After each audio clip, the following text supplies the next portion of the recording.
Welcome to New Creative Study Point. New Creative Study Point में आपका बहुत बहुत स्वागत है। मैं अर्जुन। आज है 21 जून को करंट अफेयर के जितने भी इंपॉर्टेंट क्वेश्चन बनेंगे वो मैं आपको इस वीडियो में डिस्कस करूंगा और हर क्वेश्चन का डिटेल में भी बताऊंगा। चलिए तो शुरू करते हैं। आज का पहला क्वेश्चन है, जून 2020 में विद्या विजय शाह का निधन हो गया। उन्होंने 1940 के दशक में भारत का पहला बाल भवन कहाँ स्थापित किया था? तो इस क्वेश्चन का जो राइट आंसर है, कहाँ स्थापित किया था बाल भवन? वो क्या था? राजकोट में। कहाँ पर? राजकोट में। सामाजिक कार्यकर्ता विद्या विजय शाह का जून 2020 में निधन हो गया। शाह ने 1940 के दशक में राजकोट में भारत के पहले बाल भवन की स्थापना की थी, जो भारत में संपूर्ण बाल भवन आंदोलन का अग्रदूत था। वह भारतीय बाल कल्याण परिषद ICCW की अध्यक्ष थी, जो 1976 से 1979 तक और 1985 से 1994 तक 12 साल तक भारत की एकमात्र सबसे बड़ी संस्था रही। मतलब कि 1936 से लेके 1979 तक और 1985 से लेकर 1994 तक 12 साल तक भारत की एकमात्र सबसे बड़ी संस्था रही। चलिए तो आज के अगले क्वेश्चन चलते हैं। क्वेश्चन नंबर 2, बीपीआर विट्ठल का जून 2020 में निधन हो गया। वह निम्नलिखित में से किस क्षेत्र से संबंधित थे? वह किस क्षेत्र से संबंधित थे? वो थे अर्थशास्त्र से संबंधित थे।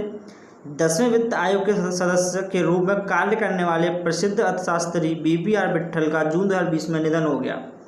विट्ठल ने 1972 से 1982 तक आंध्र प्रदेश सरकार में वित्त और योजना सचिव के रूप में कार्य किया और राज्य योजना बोर्ड के उपाध्यक्ष के रूप में भी कार्य किया। वह व्यय आयोग केरल सरकार के अध्यक्ष भी थे। चलिए तो आज के अगले क्वेश्चन चलते हैं। आज का अगला क्वेश्चन है, भारतीय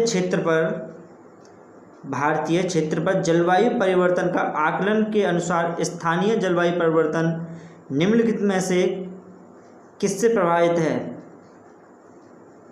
तो इस क्वेश्चन का जो राइट आंसर है वो है ग्रीन हाउस गैसों में वृद्धि, सही है। वायु प्रदूषण में वृद्धि, ये भी सही है। भूमि उपयोग पैटर्न में स्थानीय परिवर्तन, ये भी सही है। तो इस क्वेश्चन का जो ऑप्शन होगा, राइट ऑप्शन होगा वो होगा डी ऑप्शन का सही होगा। 1, 2 और 3 सभी। भारत सरकार की एक नई रिपोर्ट से पता चलता है कि स्थानीय जलवायु परिवर्तन न केवल ग्रीन हाउस गैसों की वृद्धि से प्रभावित होता है, बल्कि वायु प्रदूषण में वृद्धि और भूमि उपयोग तरीकों से स्थानीय परिवर्तनों में से भी प्रभावित होता है।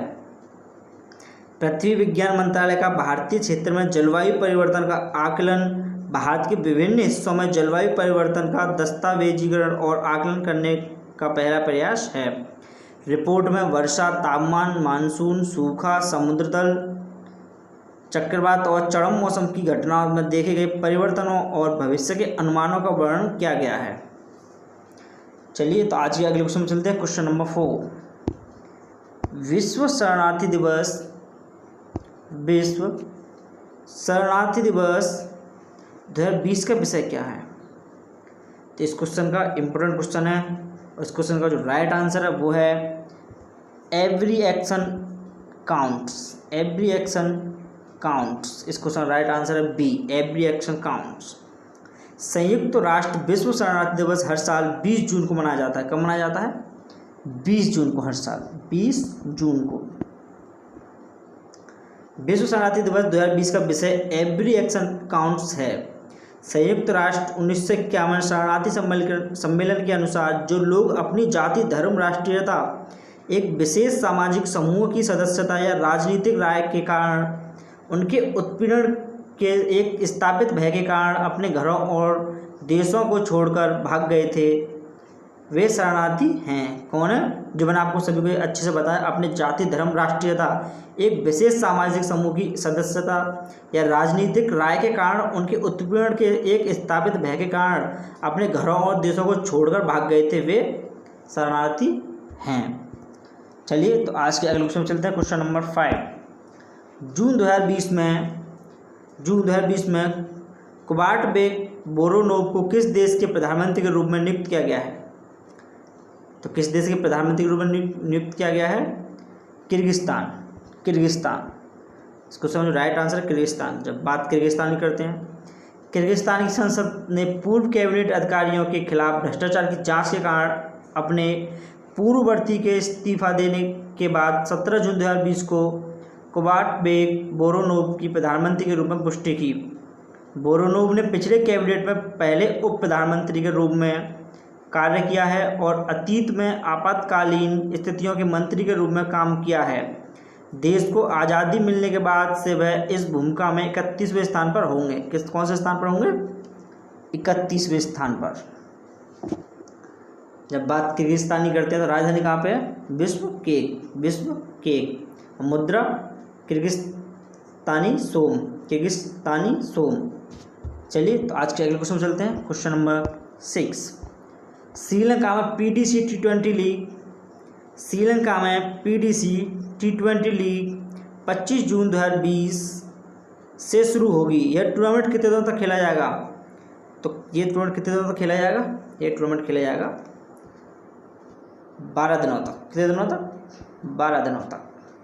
जब बात श्रीलंका की करते हैं, श्रीलंका पोस्ट कोविड-19 दुनिया में फिर से क्रिकेट शुरू करने के लिए तैयार है। कई श्रीलंकाई क्रिकेटर पुट्टलम जिला क्रिकेट एसोसिएशन टी10 लीग के साथ एक्शन में लौटेंगे।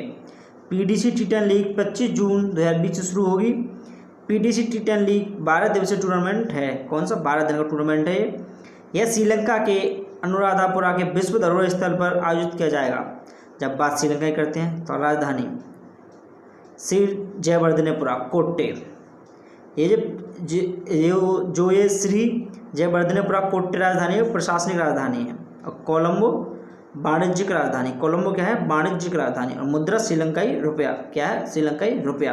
ये बहुत ही इंपॉर्टेंट हो जाता है कि जो श्री जयवर्धनेपुरा कोट्टे जो राजधानी है वो प्रशासनिक राजधानी और कोलंबो वाणिज्यिक राजधानी। चलिए तो आज के अगले क्वेश्चन में चलते हैं। Question number 7। जून 2020 में टाटा पावर की पूर्ण स्वामित्व वाली शाखा ने निम्नलिखित में से किस राज्य में 100 मेगावाट सौर परियोजना विकसित करने का अनुबंध प्राप्त किया है? तो इस क्वेश्चन का जो राइट आंसर है वह है महाराष्ट्र। किसने? महाराष्ट्र ने। जब बात महाराष्ट्र की करते हैं, टाटा पावर की पूर्ण स्वामित्व वाली शाखा ने महाराष्ट्र में 100 मेगावाट की सौर परियोजना विकसित करने का अनुबंध क्या है? MSEDCL को ऊर्जा खरीद समझौते के तहत ऊर्जा की आपूर्ति की जाएगी जो अनुसूचित वाणिज्यिक संचालन तिथि से 25 वर्ष की अवधि के लिए वैध होगी। जब बात महाराष्ट्र करते हैं तो महाराष्ट्र का राज्य पशु भारतीय विशाल गिलहरी। मैंने आपको लास्ट वीडियो में बताया था, भारतीय विशाल गिलहरी। और राज्य पक्षी पीले पैर वाले हरे कबूतर। राष्ट्रीय उद्यान चंदौली राष्ट्रीय उद्यान, गुगामल राष्ट्रीय उद्यान, और बांध कोयना बांध जो कि कोयना नदी पर स्थित है, जैकवाड़ी बांध जो कि गोदावरी नदी पर स्थित है, और जो मूला बांध जो मूला नदी पर स्थित है। चलिए तो आज के अगले क्वेश्चन में चलते हैं। Question number 8। सरकार ने देश भर में जिला स्तर पर कितने खेलो इंडिया सेंटर KIC खेलो इंडिया सेंटर स्थापित करने का निर्णय लिया है? तो कितने खेलो इंडिया सेंटर स्थापित करने का निर्णय लिया है? 1000। कितने? 1000। सरकार ने देश भर में जिला स्तर पर 1000 खेलो इंडिया सेंटर स्थापित करने का निर्णय लिया है। इन केंद्रों को या तो पुराने चैंपियन द्वारा चलाया जाएगा या उन्हें कोच के रूप में रखा जाएगा। जो पुराने चैंपियन रह चुके हैं या तो उनके द्वारा इन सेंटर को चलाया जाएगा या फिर कोच को रखा जाएगा। चलिए तो आज अगले क्वेश्चन चलते हैं। Question number 9। भारत का विदेशी मुद्रा भंडार जून 2020 के दूसरे सप्ताह में कितने अमेरिकी बिलियन के उच्च जीवन स्तर तक पहुंचा? तो कितने तक पहुंचा? 560.64। कितने तक? 560.64। भारत के विदेशी मुद्रा भंडार ने जून 2020 के दूसरे सप्ताह में 560.64 अमेरिकी बिलियन के उच्च जीवन स्तर को छुआ। 5 जून 2020 को समाप्त पिछले सप्ताह में विदेशी मुद्रा भंडार पहली बार आधे ट्रिलियन के निशान को पार कर गया। इसके बाद भारी मात्रा में 8.22 बिलियन अमेरिकी डॉलर की वृद्धि हुई थी और रिजर्व बैंक ऑफ इंडिया द्वारा जारी किए गए साप्ताहिक आंकड़ों के अनुसार USD 501.703 बिलियन तक पहुंच गया था। कितने तक? 501.703 बिलियन तक पहुंच गया था। चलिए तो आज के लास्ट क्वेश्चन चलते हैं। Question number 10। 1 अगस्त 2020 से प्रभावी BMW ग्रुप इंडिया के अध्यक्ष के रूप में किसे नियुक्त किया गया है? 1 अगस्त 2020 से प्रभावी BMW ग्रुप इंडिया के अध्यक्ष के रूप में किसे नियुक्त किया गया है? तो इस क्वेश्चन का जो राइट आंसर है वो है विक्रम पावह। विक्रम पावह क्या है? विक्रम पावह। किसे नियुक्त किया गया है? विक्रम पावह जी को। विक्रम पावह को BMW इंडिया के अध्यक्ष के रूप में नियुक्त किया, जो कि 1 अगस्त 2020 से प्रभावी होगा। कब से? 1 अगस्त से ये अपना पदभार संभालेंगे। नई भूमिका पावह के लिए एक अतिरिक्त प्रभार है जो BMW समूह ऑस्ट्रेलिया और न्यूजीलैंड के मुख्य कार्यकारी अधिकारी के रूप में अपनी मौजूदा भूमिका में काम करना जारी रखेगा। पावह ने अपनी पिछली भूमिका में 2017-2018 के बीच भारत के संचालन के अध्यक्ष के रूप में कार्य किया। कब किया था? 2017-2018 के बीच। चलिए तो मिलते हैं कल नई करंट अफेयर्स के साथ। तब तक के लिए thank you so much and all the very best.